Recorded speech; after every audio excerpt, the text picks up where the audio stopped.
Welcome once again, everyone, for part 6 of our Chapter 4 lecture series. Promise you this is the last one.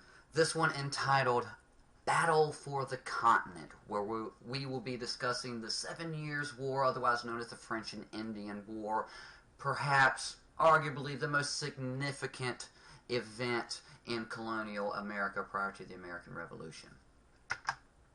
The focus question for this section is, what was the impact of the 7 Years' War on imperial and Indian white relations? Before we really dive into the war, we need to understand just a little bit about the French Empire in North America in the mid-18th century. During this period, French trade and territory in North America expanded greatly. They covered a huge chunk of what would become modern-day Canada and a huge chunk of what would become the central United States, particularly around the Mississippi River Valley on down to New Orleans in the south. However, despite this expanding territory, their population remained relatively small. Other than Quebec City, Montreal, and New Orleans, there weren't that many significant clusters of population of French in North America. However, the presence and their territory that they held, as well as their strong alliances with native tribes that they had built up over the previous few centuries, made them a threat to the British, at least in the eyes of the British and their North American colonists. The whole conflict started over, you guessed it, land and territory, particularly what was known as the Middle Ground, the region of the Ohio Valley in this area right here on this map, which was considered a borderland between British, French, and Indian sovereignty. All three had claims on this territory that were conflicting with each other and increasing tensions in the region. And these competing land claims were the impetus behind the 7 Years' War, again also known as the French and Indian War here in North America. The 7 Years' War lasted from 1754 to 1763. But wait, Mr. Walls, that's 9 years, you say? How very astute of you. It is 9 years. And there's a reason that this 9-year war was called the 7 Years' War, which we'll get to here very shortly. The war essentially was begun over British attempts to remove French forts in western Pennsylvania. Prior to the war, in that middle ground area where you had all those competing land claims, both the British and the French had built forts to lay claim and protect their particular claims. The British in 1754 attempted to remove a few of these forts, which didn't go quite so well for them, and as a result, it ignited this huge conflagration that would last for the next 9 years. Now, an important thing to note is at the outset of this war, the colonies actually got together for the first time and sent representatives to what was known as the Albany Congress, named after Albany, New York, where they met. And in this Congress, they met with the Iroquois leaders of the Iroquois Confederacy, and their negotiations prevented the Iroquois from siding with the French. An important diplomatic coup at the time, because the Iroquois siding with one side or the other could have very well swayed the war in the favor of whoever the Iroquois decided to side with. This was really the first attempt at an intercolonial defense plan.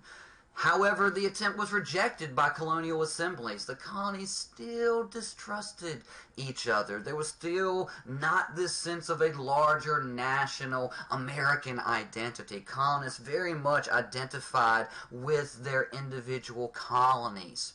George Washington also makes his first big appearance on the scene during the 7 Years' War, and some argue that he may have even helped to cause the war with some of his follies in dealing with the Native Americans in that middle ground region of North America. The Virginian government appointed George Washington to build a fort called Fort Necessity in the Ohio Valley region. And his poor diplomacy actually drove the Delawares and the Shawnees of the major Indian tribes in the region into alliance with the French. Now, the war was mostly fought by colonial militias and their native allies versus French militias and their native allies. The French military and the British military certainly were involved, but more in the commanding officer role, the day-to-day fighting, the grunt work, if you will, was mostly handled by militias and their native allies. And here, ladies and gentlemen, is why the war has become known as the 7 Years' War. Because in 1756, the war spread to Europe and actually pitted France, Austria, Saxony, Sweden, and Russia versus Britain, Hanover, and Prussia in a major continent-wide campaign in Europe at the time. There was also conflicts fought in the Caribbean and in India at the time. This has been termed by some historians as perhaps the First World War, because on just about every part of the globe that Europe had a presence or had colonies, some sort of fighting between these powers broke out.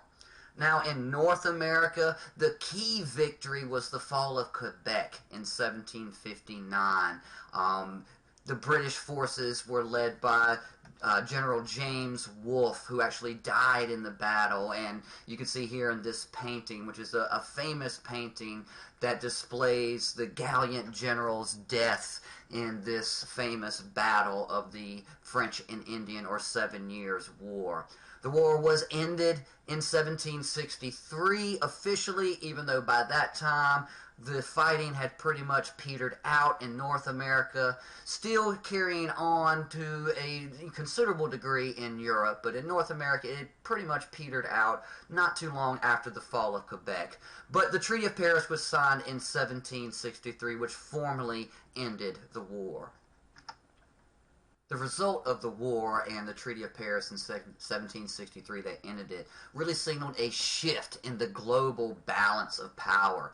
Britain received Canada from France in the treaty and Florida from Spain. Spain, right at the tail end of the war, had come in on the side of the French and came in on the side of the losers, so thus had to lose a bit itself as a result.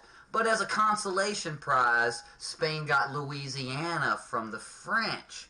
This really signaled the end of the French Empire in North America. And other than San Domingue and a few other small Caribbean holdings, the French Empire in the Western Hemisphere pretty much at all. This shift in global power really signaled the ascendancy of Britain as the paramount global imperial power. They also acquired a large part of India as a result of this war as well. So the Treaty of Paris in 1763 really firmly established Britain as the global empire of note and to be reckoned with. The aftermath of the 7 Years or French and Indian War also saw an emergence of a new distinct Native American identity. The experiences of the war, coupled with traditional religious revivals amongst the Native American populations, began to foster new conceptions of a sort of pan-Indian identity that transcended tribal affiliation.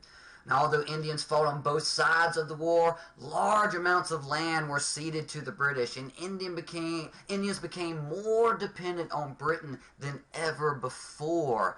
And this dependency and fears that Britain was going to force them off even more of their lands led to what was known as Pontiac's Rebellion in 1763, almost immediately after the Treaty of Paris was signed. Now, although this rebellion was named after Pontiac, who was an Ottawa Indian war chief, it was really driven by the ideas of a Indian religious preacher, medicine man, known as Neolin, who preached a rejection of the European ways of life and a return to traditional Indian ways and values. And that's what really helped establish these new conceptions of a pan-Indian identity that allowed for Pontiac to put an intertribal coalition together to try to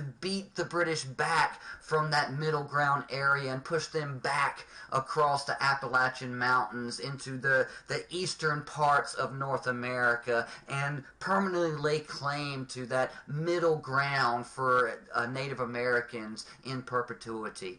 Naturally, as is the pattern with these things, they did not succeed. The British were able to put down Pontiac and his rebellion, and the pan-Indian identity that Neolin and others like him were preaching at the time didn't really catch hold like they had hoped.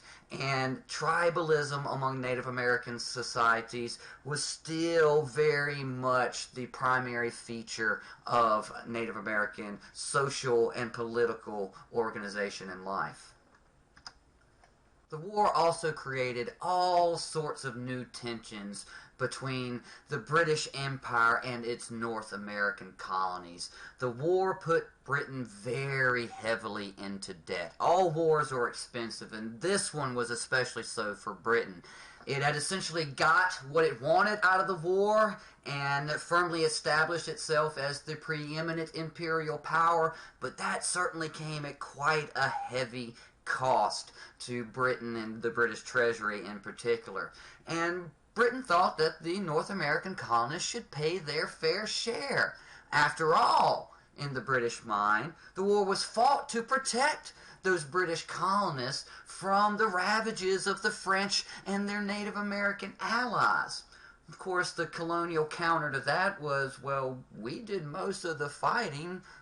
Our militias and our Indian allies were the primary forces that were doing the battling. So you had some tension there between that very idea.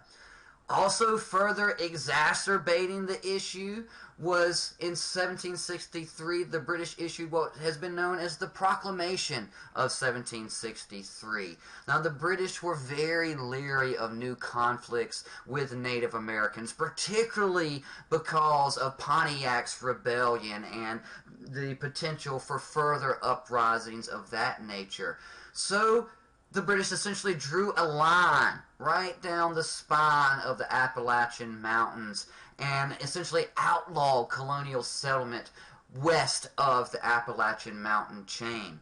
This, of course, enraged settlers. The eastern parts of the colonies were still filling up at a very fast rate, and land was quickly becoming ever more at a premium. So colonists desired more land and were looking to all of this new territory that had been gained by Britain as a result of their victory in the war as a place they could spread out and get their little piece of the American dream, if you will.